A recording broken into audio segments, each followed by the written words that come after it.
श्री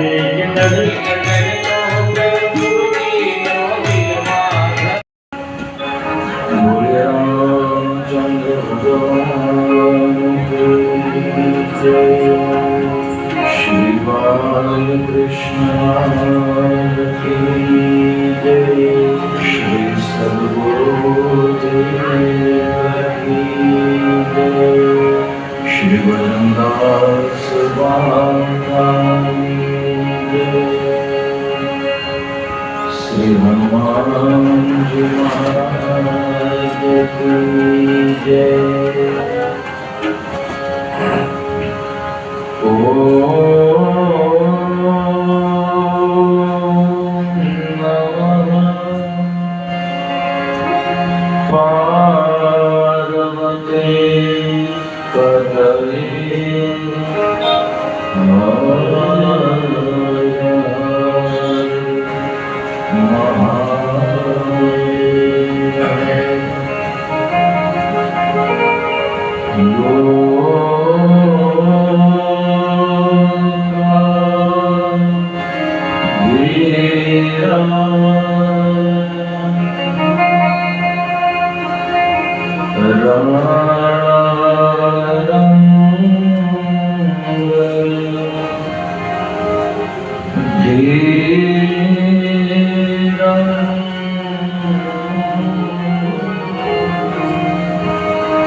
પિતા દેન મોહે કાનન રાજ એમાં હવે મને વનનો રાજ મળ્યો છે.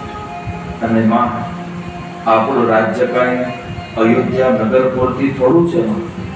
આપણા રાજ્યના સીમાડા તો ક્યાં સુધી ફેલાયેલા છે. એટલે અયોધ્યાનું નાનું રાજ્ય એ હવે ભરત સંભાળશે અને વનનું મોટું રાજ્ય છે ને એમ પિતાએ મને અને પૂરી વાત કરી કે માં કઈ માં એ વચન માંગ્યા છે. ભરત માટે ગાદી અને રામ માટે વનવાસ, એટલે મારી માટે વનવાસ. અને હે માં પિતાના એ વચનની પૂર્તિ માટે હું 14 વર્ષ વન જાઉં છું. અને આ શબ્દ સાંભળ્યા માં બહુ સ્તબ્ધ થયા. કહ્યું કે હે રાઘવ, આ નિર્ણય જો ફક્ત તમારા પિતા એકલાનો જ હોય ને તો હું પણ રાજ રાણી છું, હું પણ એમાં ફેરફાર કરાવી શકું. પણ જો માં કઈ અને તમારા પિતા બંને એક જો કીધું હોય ને તો જાઓ બા, વન તમને 100 અયોધ્યા જેટલું સુખ આપે. વન તમને 100 અયોધ્યા જો પ્રીતો માતું કહે વન જા તો કાનન શત અવત સમાન વડભાગી બન અવલ અભાગી જો રઘુવંશ તિલક તુમ ત્યાગી. જાઓ બાપ, વન તમને 100 અયોધ્યા જેટલું સુખ આપે રાઘવ. અને હે રાઘવ, વન તો બહુ બળભાગી છે, અભાગી તો અમારી અયોધ્યા છે કે જેને તું છોડીને જા છો. પણ હે રાઘવ, મને સાથે લઈ જા ને બા. રાઘવ, હું તારા માટે ભાર નહીં બનું, તારા માથે બોજો નહીં બનું બેટા. તો હાલતો થાક્યો હશે ને તો હું તારા પગ દબાવી દઈશ. અને હે રાઘવ, તારા માટે ફળફૂલી આવીશ. પથ્થરના વજનદાર પાણી પેલા હું પીશ, પછી તને ખાઈશ. બેટા, મને સાથે લઈ જા. ભગવાન કહે કે ના, તમે અયોધ્યા રહો, બધાને સંભાળો. કહે ઠીક છે રામ, અમે તો સહન કરી દઈશું. હે બેટા, પણ યાદ રાખજે, તુમ બિનુ ભરત ભૂપતિ અને પ્રજા પ્રચંડ કલેશ. આખી બધાને સમજાવી શકાશે, પણ તારા પિતા દશરથ નહીં, ભૂપતિ ભરત અને ભાઈ ભરતને અને અયોધ્યાની જનતાને બહુ કલેશ થશે. હે તારા માટે ને જ સમયમાં જાનકી આવ્યા છે. સીતાજી આવ્યા, માં કૌશલ્યાને કહ્યું કે હે માં, માફ કરજો માં, તમે અહીંયા ઉભા હો અને હું મારા ભગવાન સાથે વાત કરતી હોઉં ને કે મર્યાદા તૂટતી હોય તો ક્ષમા કરજો. પણ હે માં, જો આજ હું નહીં બોલું તો અનર્થ થશે માં. અને હે માં, ભગવાનને કહ્યું કે મહારાજ, મારી માટે શું હુકમ છે? અને ત્યારે ભગવાને કહ્યું કે દેવી, પિતાના વચનને પાળે હું વન જાઉં છું. તમારે બધાને સંભાળવાના છે, બધાનું ધ્યાન રાખજો કે નહીં મહારાજ, હું પણ તમારી સાથે આવીશ. ભગવાન કહે કે દેવી, તમારી ઉંમર હજી વનને લાયક નથી. સીતાજી કહે કે તમારા શું તમારી ઉંમર હજી વનને લાયક છે મારે? કે દેવી, વનમાં કાંટા કાંકરા હોય, રસ્તો વિકટ હોય, કે મારે તમારા પગલે પગલે ચાલવું, એમાં કાંટા કાંકરા ક્યાં લાગવાના? કે દેવી, વનમાં હિંસક પ્રાણીઓ હોય, રાક્ષસો હોય, કે મારા તમે સાથે હો, પછી મારે શું ચિંતા? અને હે મારો પતિવ્રતા ધર્મ એમ કહે છે કે મારે તમારી સાથે આવવું જોઈએ. અને જો હું સાથે નહીં આવું ને તો કાલ કળયુગની સ્ત્રીઓ ખોટો દાખલો લેશે કે પતિને સુખમાં જ સાથ અપાય, દુઃખમાં ન અપાય. અને હે મારા, તમને જો ભરોસો હોય ને કે મારા વગર જાનકી જીવી શકે તો જ મને અહીંયા મૂકીને જાઓ. આ બાજુ તમે પીઠ બતાવશો અને હું શરીરમાં પડીને મારા પ્રાણ છોડીશ. ભગવાનને લાગ્યું કે જાનકી રહી નહીં શકે. કહ્યું કે દેવી, સાદા વસ્ત્રો પહેરીને તૈયાર. માને કહ્યું આ સીતાજી જાય છે. એ ભગવાને લખનને કહ્યું કે હે લખન, હું અને સીતા વન જઈએ છીએ. ભરત અને શત્રુઘ્ન મોસાળ છે. માતા પિતાનું બધાનું ધ્યાન તમારે રાખવાનું છે. ત્યારે લક્ષ્મણ થોડા ઉગ્ર વાક્ય બોલ્યા છે. ભગવાનને લાગ્યું કે લખન જો આ અયોધ્યામાં રહેશે ને તો નક્કી કાંઈક અનર્થ કરશે. કહ્યું કે હે લખન, જાઓ સુમિત્રા માની રજા લઈ આવો. એ જો કહે ને તો આવજો. પેલા માં સુમિત્રાને અને બહુ દુબોલતા નહીં, માં જો પ્રેમથી હા પડે ને તો આવજો. અને લખન આવે છે માં સુમિત્રાજીના ભવનમાં. માને પ્રણામ કરી અને લખન બોલ્યા છે કે હે માં, કઈ કાળો કેર કર્યો છે. રામ અને સીતા વન જાય છે માં. હવે કોઈ ગાદી તિલક રામનો નથી થવાનો માં. હવે રામ ભરત રાજા થાય છે માં. અને રામ વન જાય છે. તો હું તમને પૂછવા આવ્યો છું માં, મારા માટે શું હુકમ છે? અને ત્યારે માં સુમિત્રા લખનને કહે કે હે લખન, આટલી નાની વાતમાં પૂછવા ન આવવાનું હોય બાપ. જાઓ, મન વચન કર્મથી રામ અને સીતાની સેવા કરજો. આજથી તારા સાચા મા બાપ રામ અને સીતા છે. અને હે લખન, પ્રાણ દેવાનો અવસર આવે ને તો આપી દેજે બાપ, પણ અયોધ્યાના રત્નને કઈ થાવું જાઓ. तात तुम्हार मात वैदे અને પિતા રામ સદો જાનકી સદે. તારા સાચા મા બાપ હવે રામ અને સીતા છે. પણ હે લખન, એક મને વચન આપ કે 14 વર્ષ દરમિયાન તારામાં સપનામાં પણ રાગ, રોષ, ઈર્ષા, અદેખાય, ક્રોધ આમાંનો એક પણ દુર્ગુણ તારામાં આવવો ન જોઈએ. સપનામાં પણ લખન કહે તેમાં, માં તમે તો મને બહુ મોટી મુશ્કેલીમાં મૂકી દીધો.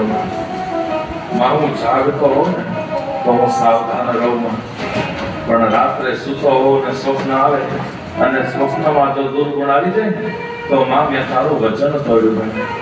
પણ હે માં, આજથી તારા ચરણોના સોગંદ ખાઈને કહું છું માં કે આજથી 14 વર્ષ સુધી તારો લખન નિંદ્રા નહીં દે. માં નિંદ્રા નહીં દે.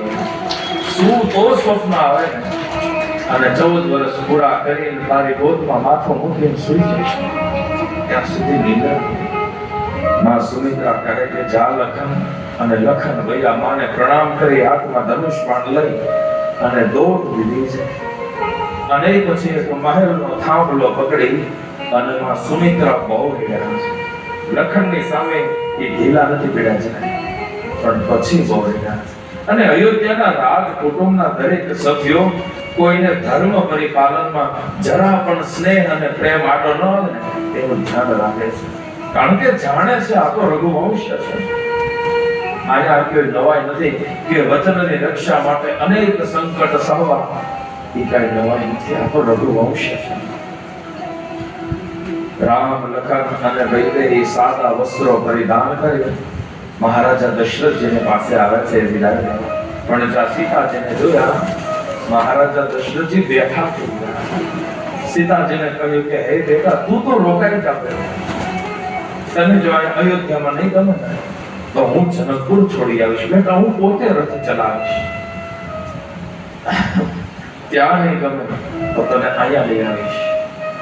અને હે બેટા, કાલ હું જનકને હું મોઢું બતાવીશ કે અમારી અયોધ્યાની રાજ રમતે તમારી દીકરીના સુખ છીનવી લીધા. હું શું કહીશ બેટા? તો રોકાઈ જા. અને ત્યારે માં જાનકીએ નારી ધર્મની વાતો કરી દશરથજીને વિરુદ્ધ કર્યા છે. મહારાજા દશરથજીએ સુમંતને કહ્યું કે હે સુમંત, રથને તૈયાર કરો, 4 દિવસ વનમાં ફેરવીને પાછા લાવજો. અને રથ તૈયાર થયો છે.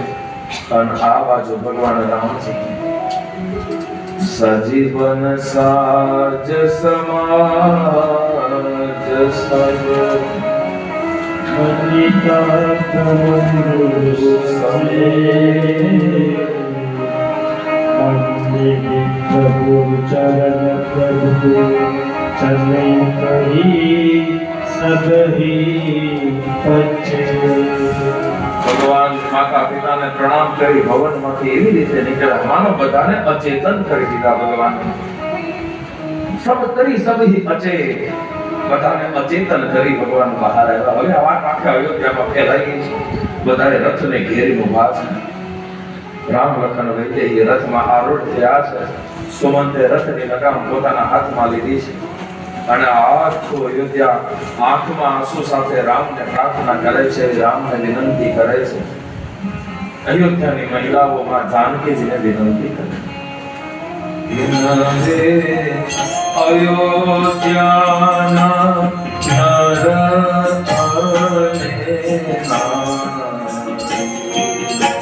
પધારો પિયારા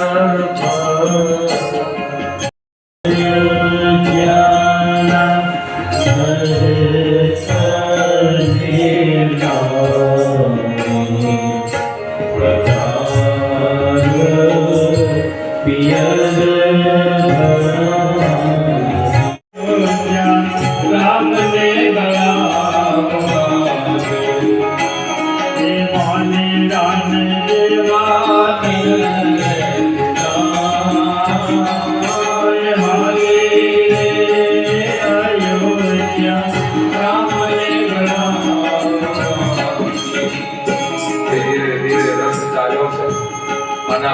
આખી અયોધ્યાની જનતા રથની પાછળ રામને મનાવવા દોડી છે. અતિ વૃદ્ધ અને એકદમ અબાલ બાળક કે જે પોતાની રીતે હાલી ચાલી ન હતા એટલા જ અયોધ્યામાં રહ્યા. બાકી આખો અયોધ્યા રામની પાછળ. અને સાંજ સુધીમાં માંડ તમસાના કિનારા સુધી રથ પહોંચ્યો છે. ભગવાને સુમંતને કહ્યું કે હે સુમંત, રથને છોડી નાખો બા. આ અયોધ્યાની જનતા આપણને આગળ જવા નહીં દે. અને રથ ત્યાં થોભ્યો છે. એક રાત્રે મુકામ ભગવાન તમસાની રેતીમાં રોકાયા છે. પથ્થરના ઓશિકા કરી રામ અને સીતા બંને સુભા છે. લખન ભૈયા હાથમાં ધનુષ બાણ લઈ અને ચોકી પહેરો કરે છે. લક્ષ્મણના જાગરણની આ પ્રથમ રાત્રિ છે. આખો અયોધ્યા ત્યાં સૂઈ ગયો છે. મધ્ય રાત્રે થઈ સુમંત જાગ્યા છે તો જોયું તો કોઈના રડવાનો અવાજ આવે છે. સુમંતે અવાજની દિશામાં જોયું તો વીર પુરુષ લખન રડે છે. નજીક ગયા. લખનના માથે હાથ મૂકી સુમંત કહે કે હે લખન, કેમ રડો છો? અને ત્યારે લખન કહે કે હે સુમંત, સુમંત આપ તો અયોધ્યાના પ્રધાનમંત્રી છો ને, તો એટલું બતાવો ને કે આ રામ અને સીતાએ શું બગાડ્યું છે અયોધ્યામાં. અને હે સુમંત, આજ આ રામ અને સીતાને પથ્થરના ઓશેકા કરીને ધરતી માથે સુતા જોઉં છું ને, મને એવું થાય છે કે આજ આખી અયોધ્યા હું સળગાવી નાખું. મારા રામ અને સીતાને વન આપનારને હું જીવતો ન રહેવા દઉં. પણ મને મારા સંસ્કાર ના પાડે છે, મને રઘુવંશ ના પાડે છે, મારી પરંપરા ના પાડે. આજે સંવાદ થાય. ભગવાન રામજી સાંભળી ગયા છે, જાગ્યા છે. માં જાનકી જાગી ગયા. સુમંતને કહ્યું કે હે સુમંત, રથ તૈયાર કરો. અયોધ્યા સૂતું છે ને, ત્યાં નીકળી જઈએ. જો એ જાગી જશે ને તો જવા નહીં દે. સુમંતે રથ તૈયાર કર્યો છે અને રામ લખન વૈદેહી રથમાં આરૂઢ થયા અને ખોજ મારી રથ હાથે ઉડાવતા આડાવળો રથ ચલાવી અને ભગવાનની યાત્રા આગળ વધી છે. જય શ્રી રામ મિત્રો, સંતોષ કળસાર યુટ્યુબ ચેનલમાં તમારું સ્વાગત. ખરેખર આ નેપ ગામમાં જોરદાર આયોજન હો ભાઈ, ભવ્યથી અતિ ભવ્ય. બહુ આખું ગામ રંગાઈ ગયું, જોડાઈ ગયું ને ભારે મોજ મજા હો ભાઈ. હા, ત્યારે આપણે આ વ્લોગ પૂરો કરી ફરી મળશું નવા વ્લોગમાં. જય શ્રી રામ.